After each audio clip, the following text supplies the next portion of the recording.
ఓం శ్రీ సాయి నాథాయ నమః. 5వ అధ్యాయము. ఔరంగాబాద్ జిల్లాలో దూపను గ్రామం కలదు. అచ్చట ధనికుడు మహోదయుడు ఒకడుండెను. అతని పేరు చాంద్ పాటిల్. ఔరంగాబాద్ పోచుండగా అతని గుర్రము తప్పిపోయెను. 2 మాసములు వెతికినను దాని ఎంత దొరకకుండెను. అతడు నిరాశ చెంది భుజములపై జీను వేసుకుని ఔరంగాబాద్ నుండి దూపు గ్రామంకు పోచుండెను. సుమారు 9 మైళ్ళు నడిచిన పిమ్మట ఒక మామిడి చెట్టు వద్దకు వచ్చెను. దాని నీడలో ఒక వింత పురుషుడు కూర్చుని ఉండెను. అతడు తలపై టోపీ, పొడుగైన చొక్కా ధరించి ఉండెను. చంకలో సటకాన పెట్టుకుని చిలుమును త్రాగుటకు ప్రయత్నించుచుండెను.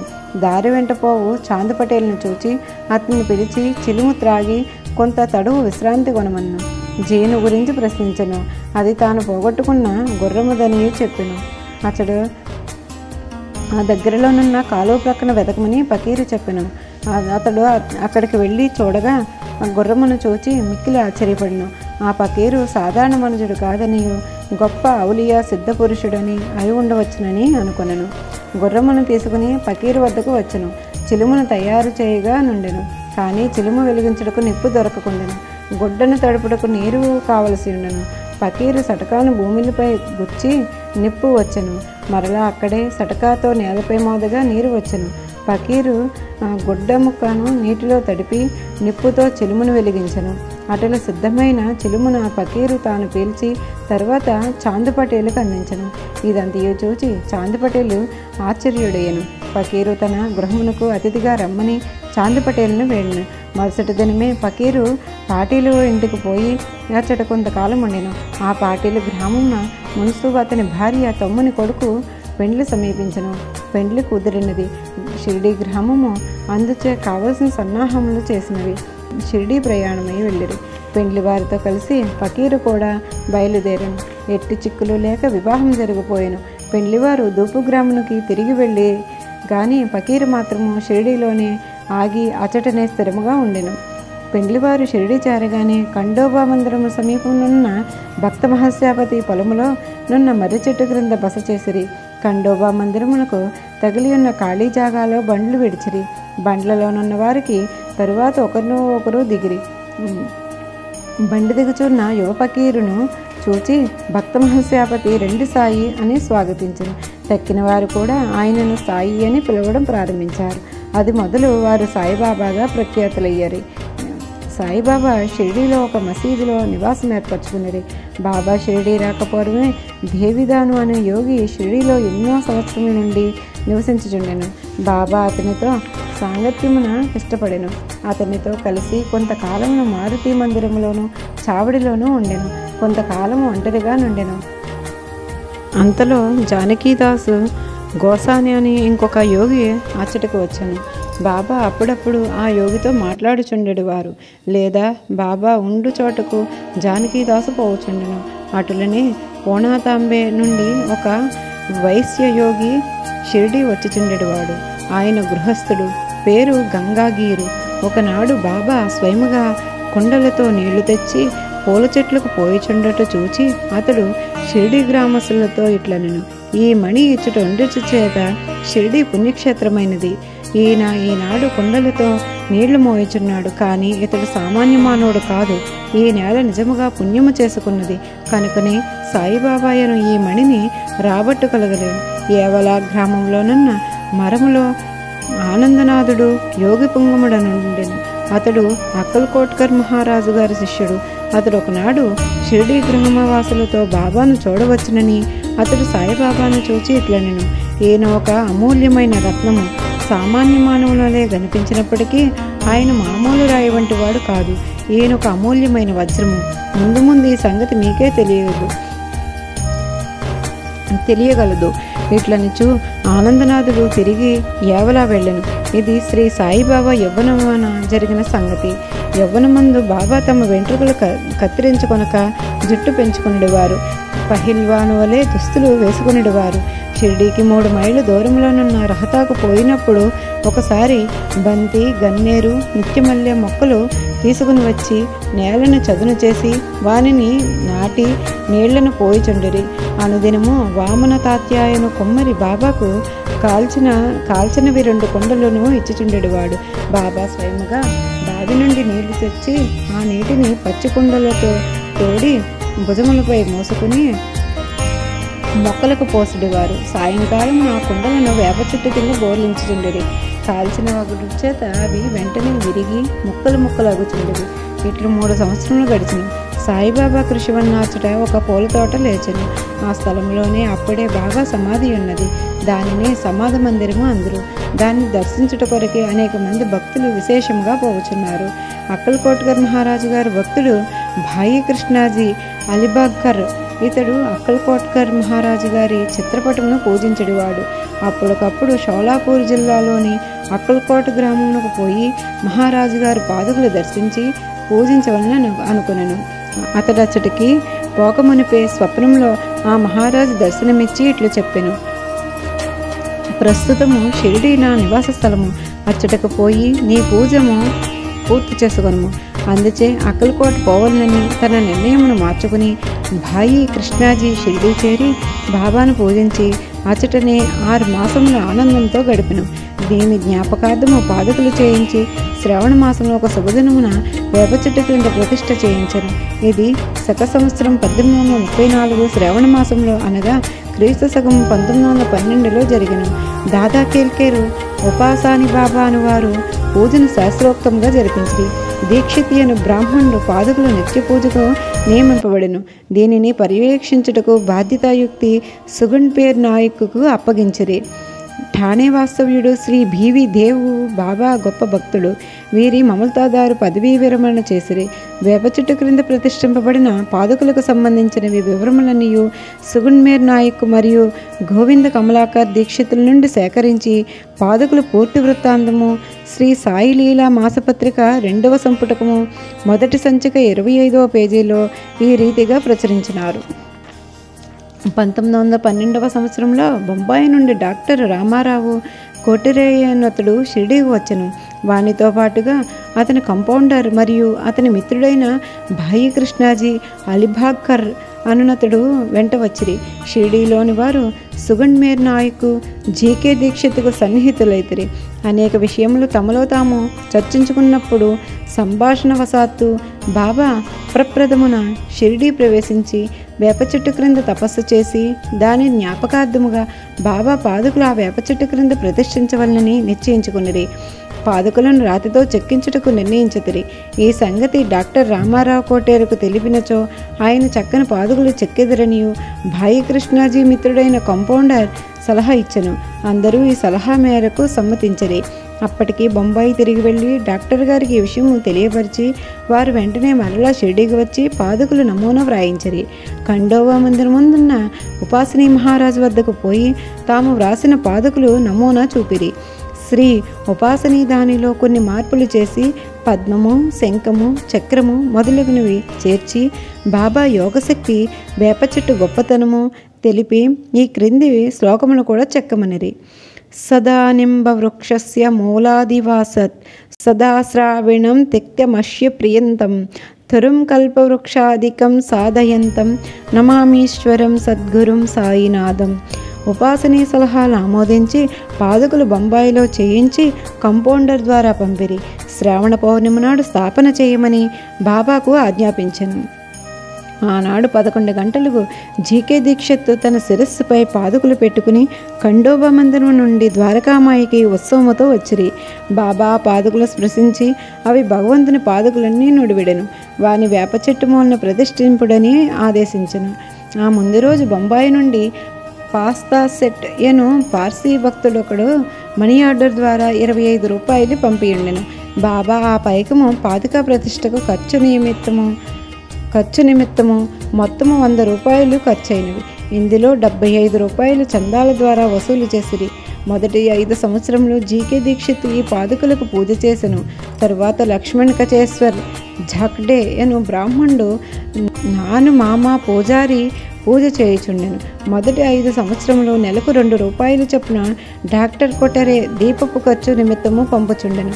పాదుకుల చుట్టూ కొంచె కూడా పంపెను.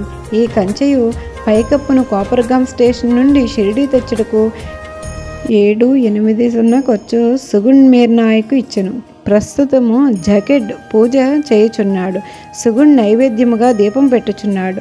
మొట్టమొదట భాయి కృష్ణాజీ అక్కల్కోట్కర్ మహారాజు భక్తుడు 1912వ సంవత్సరంలో వేప చెట్టు క్రింద పాదుకులు స్థాపించినప్పుడు అక్కల్కోటకు పోవచ్చు మార్గమధ్యమున షిరిడి మొట్టమొదటి భాయి కృష్ణాజీ అక్కల్కోట్కర్ మహారాజు భక్తులు 1912వ సంవత్సరంలో వేప చెట్టు కింద పాదుకులు స్థాపించినప్పుడు అక్కల్కోటకు పోవచ్చు మార్గమధ్యమున షిరిడి యందు దిగను.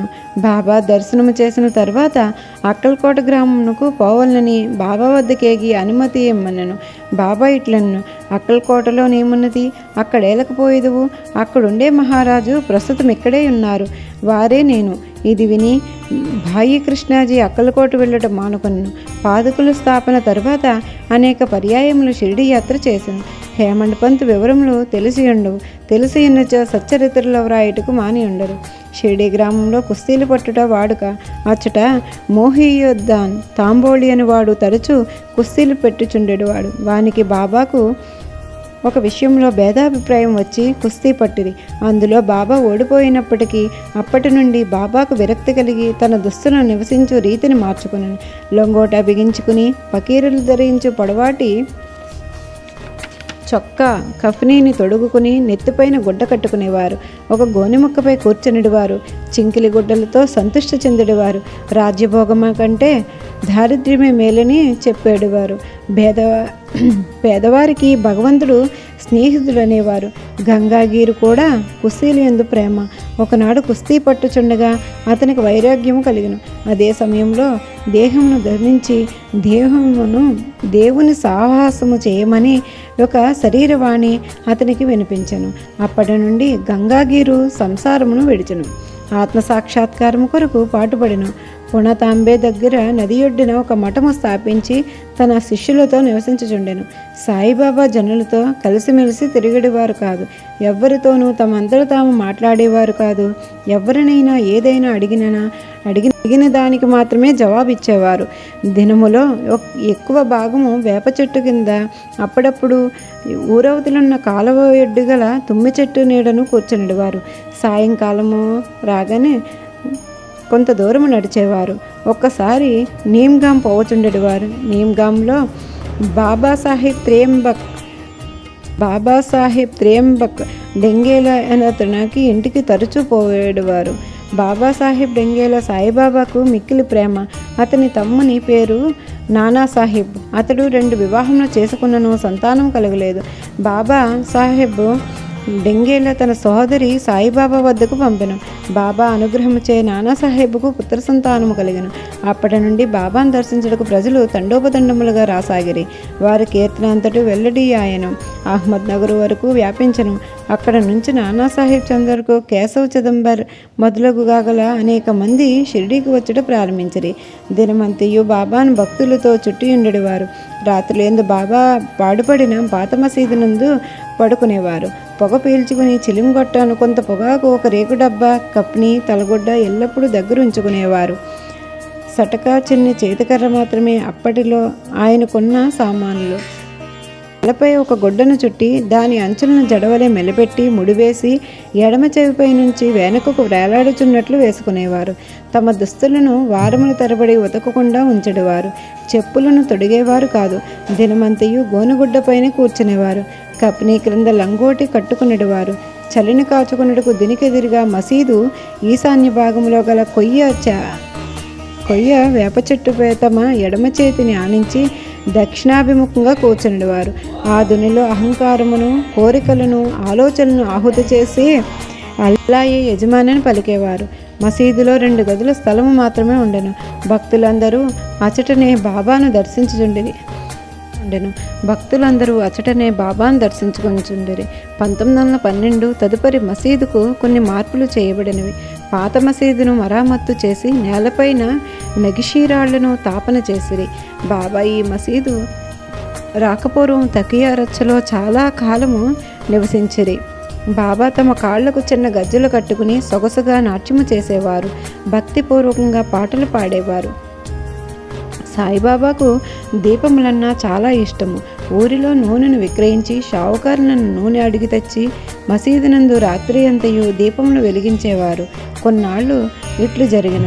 ఒకనాడు నూనె ఇచ్చే దుకాణదారులందరూ కూడపలుకుని బాబాకు నూనె ఇవ్వకూడదని నిశ్చయించుకోండి. బాబా వారి దుకాణములకు ఎప్పటిలాగే పోగా నూనె లేదని చెప్పిరి. బాబా కలత చెందక వట్టి ఒత్తులు మాత్రమే ప్రమిదల్లో పెట్టించు నూనె వ్యాపారులు ఆసక్తితో ఇదంతయో గమనించుచుండిరి. అడుగున 2-3 చుక్కలు నూనె మిగిలి ఉన్న తమ రేకు డబ్బాలో నీటిని పోసి కడియబెట్టి ఆ నీటిని త్రాగివేసిరి. ఈ విధముగా రేకు డబ్బాలో నూనె అవశేషమున పావనము చేసి పిమ్మట మరలా డబ్బాలో నీరు పోసి తీసుకుని ఆ నీటిని ప్రమిదిలో నింపెను. దూరముగా నిలిచి పరీక్షిస్తున్న దుకాణదారులు విస్మయముందినట్లు ప్రమిదలన్నీ తెల్లవారుదాకా చక్కగా వెలుగుచుండెను. ఇదంతయు చూచి షావుకారులు పశ్చాత్తాపడి బాబాను మన్నింపమని కోరిరి. బాబా వారిని క్షమించి ఇకపైనను సత్యముగా ఉండండి అని హేతువు చెప్పారు. పైన వివరించిన కుస్తీ జరిగిన 5 ఏండ్ల తరువాత అహ్మద్ నగర్ నుండి జౌహర్ అల్లీ అను ఫకీరొకడు శిష్యులతో రహతా వచ్చెను. వీరభద్ర మందిరమునకు సమీపమున్న స్థలంలో దిగెను. ఆ ఫకీరు బాగా చదువుకున్నవాడు, ఖురానంతయు వర్ణించగలడు, మధుర భాషణుడు. ఆ ఊరిలో భక్తులకు వచ్చి వానిని సన్మానించి గౌరవముతో చూచుచుండెడివారు. వారి సహాయముతో వీరభద్ర మందిరమునకు దగ్గరగా ఈద్గా అను గోడను నిర్మించుటకు పూనుకొనెను. ఈదల్ ఫితర్ అను పండుగ నాడు మహమ్మదీయులు నిలుచుకుని ప్రార్థించగా గోడయే ఈద్గా. ఈ విషయములో వివాదము లేచి అది ఘర్షణకు దారితీసెను. దానితో జౌహర్ అల్లీ రహతా విడిచి షిరిడీ చేరి బాబాతో మసీదులో ఉండసాగిను. ప్రజలు వాని తీపి మాటలకు మోసపోయేరి. అతడు బాబాను తన శిష్యుడని చెప్పువాడు. బాబా ఎందులో కడ్డు చెప్పక శిష్యుని వలె మసులు కొనమన్న తర్వాత గురు శిష్యులిద్దరూ రహతాకు పోయి ఇచ్చట నివసించుటకు నిశ్చయించుకునిరి. గురువునకు శిష్యునకు శక్తి ఏమీ తెలియకుండాను, శిష్యునికి మాత్రము గురువు యొక్క లోపములు బాగా తెలియను. అయినప్పటికీ బాబా ఆ కపట గురువుని ఎప్పుడూ అగౌరవించక శిష్యధర్మం శ్రద్ధగా నెరవేర్చుచుండెడివారు. అప్పుడప్పుడు వారిరువురు షిరిడీకి వచ్చి పోవుచుండెడివారు. కానీ అధికముగా రహతాలోనే నివసించెడివారు. షిరిడీలో సాయి భక్తులకు బాబా ఆ విధముగా రహతాలో నుండుట ఎంత మాత్రమూ ఇష్టం లేకుండాను. అందుచే వారందరూ కలిసి సాయిబాబాను మరలా షిరిడీకి పిలువచ్చుటకు రహతా వెళ్ళిరి. వారు రహతాలో ఈద్గా వద్ద బాబాను ఒంటరిగా చూచి వారిని తిరిగి షిరిడీ తీసుకుని పోవటకే వచ్చామని చెప్పిరి. జౌహర్ అలీ ముక్కోపి అని, ఆయన తనను విడిచిపెట్టడని, అందువలన వారు తన ఎందు ఆశ విడిచి ఫకీర్ అక్కడకు వచ్చు లోపల షిరిడీ మరల వెళ్ళుటకు మంచిదని బాబా వారికి సలహా ఇచ్చెను. వారిట్లు మాట్లాడుకుంటుండగా జౌహర్ అల్లీ అక్కడకు వచ్చి బాబాను తీసుకుని పోవటకు ప్రయత్నించుతున్న షిరిడీ ప్రజలపై మండిపడ్డారు. కొంత వాదోపవాదములు జరిగిన పిమ్మట గురు శిష్యులిద్దరూ తిరిగి షిరిడీ పోవటకు నిశ్చయమైనది. వారు షిరిడీ చేరి ఇచ్చటనే నివసించి ఉండేరి. కొన్ని దినముల పిమ్మట దేవీదాసు ఆ కపట గురువును పరీక్షించి అతని బండారము బయటపెట్టెను. చాంద్ పాటిల్ పెళ్లి బృందావనంలో బాబా షిరిడీ వచ్చుటకు 12 సంవత్సరముల ముందే 12 ఏళ్ల వయసులో దేవీదాసు షిరిడీ చేరాడు. వారు మారుతి దేవాలయంలో ఉండేవారు. దేవీదాసు చక్కని అంగుష్ఠానం చేసి తేజోవంతములైన నేత్రములు కలిగి జ్ఞాని వలె కనిపించుచుండెను. తాత్యా పాటిల్, కాశీనాథ్ షింపి మొదలగు గల అనేక మంది దేవీదాసు తమ గురువుగా భావించెడివారు. వారు జౌహర్ అల్లీని దేవీదాసు వద్దకు తీసుకుని వచ్చిరి. వారి మధ్య జరిగిన వాదముల్లో జౌహర్ అల్లీ చిత్తుగా ఓడిపోయింది. షిరిడీ నుండి ప్రయాణమునకు చిత్తగించెను. ఆ తర్వాత అతడు వైజాపూర్లో నుండి చాలా ఏండ్ల తర్వాత షిరిడీ తిరిగి వచ్చి బాబా పాదములపై పడెను. తాను గురువు సాయిబాబా శిష్యుడని బ్రహ్మవాని మనస్సు నుండి తొలగి తన ప్రవర్తనకు పశ్చాత్తాపడెను. సాయిబాబా వాని యథారీతిగా గౌరవముగానే చూచెను. ఈ విధముగా శిష్యుడు గురువునెట్లు సేవింపవలనో, ఎట్లు అహంకారం మమకారములు విడిచిపెట్టి గురు శుశ్రూష చేసి తదుకు ఆత్మసాక్షాత్కారం పొందవలనో బాబా ఆచరణాత్మకంగా నిరూపించను. ఈ కథ భక్త మహస్యాపతి చెప్పిన వివరములు యథాక్రమముగా వ్రాయబడినవి. 5వ అధ్యాయము సంపూర్ణం. సద్గురు శ్రీ సాయినాథార్పణమస్తు. శుభం భవతు. శ్రీ సచ్చిదానంద సమర్థ సద్గురు సాయినాథ్ మహారాజ్ की जय।